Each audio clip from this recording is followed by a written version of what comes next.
Okay, so just before we start this course, I want to get started and create an AWS budget.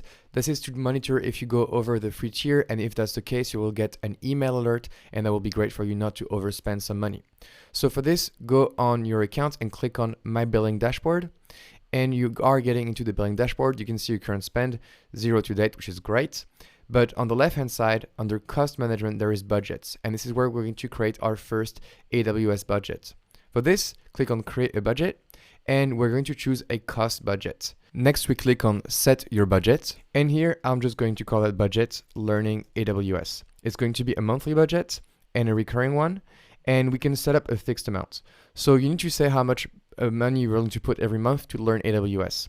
You know, a good amount to get started is 10, and 10 will basically ensure that you don't go overspend $10 in any month, which is a good way to get started. But if you don't want to spend any money and you want to be aware as soon as anything is spent, that means anything you go over the free tier, then you can put 0.01, and that means that as soon as you spend 1 cent, AWS will send you an email. Okay, so this is good enough. I'll say 1 cent just in case, and click on Configure Alerts. Okay, now you have alerts that you can send. Do you want to send the alerts based on the actual cost or the forecasted cost? So here I'll just say on the actual cost, and you can set a threshold. For example, when you reach 80% of the budget amount, so I'll say 100% of the budget amount, and then you send the email you want to have to notify, so stefan@example.com. And when you're done with this, you click on Confirm Budget.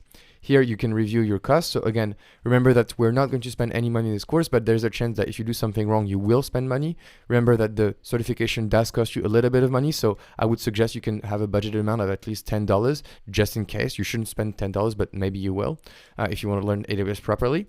And so here in this case, just a budget amount of $0.01.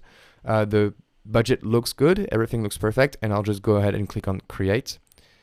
And here we go, my first budget has been created. And now if I go over this 1 cent, I will receive an email from AWS and I can take action. For example, I will be able to look at my bills, and under bills, I will be able to see for that 1 month where that dollar is coming from, where my spend is coming from, which will allow you to drill down into the source and the root cause of your spends. So that's it, we're now ready to learn AWS. Let's get started.